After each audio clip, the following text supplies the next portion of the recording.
पण हा रोड येऊन गेला होता आपल्याला. तर आला तर हा आज ना उद्या बनण्याचा आहे, म्हणून आपण त्यांना हाईट उंच करायला लागतो. तर त्याच्यामध्ये रोड लेवल झाला पाहिजे. पण आता हा रोडही लेवल नाही होत आहे. आपल्याला काय म्हटलं तर फक्त मटेरियल हा इथपर्यंत जास्त लागत होता, त्याच्यानंतर तिकडून 4 इंची 5 इंची 3 इंची जातो. फक्त हा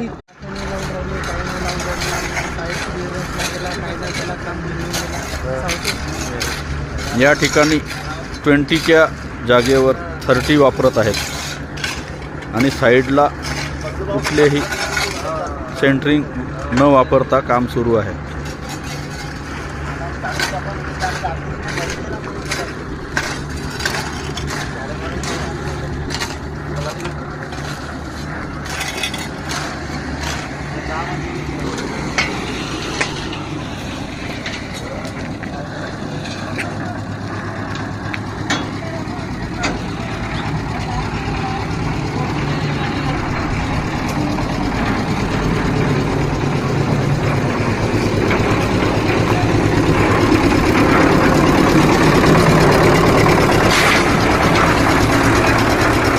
अशा प्रकारची मोठी गिट्टी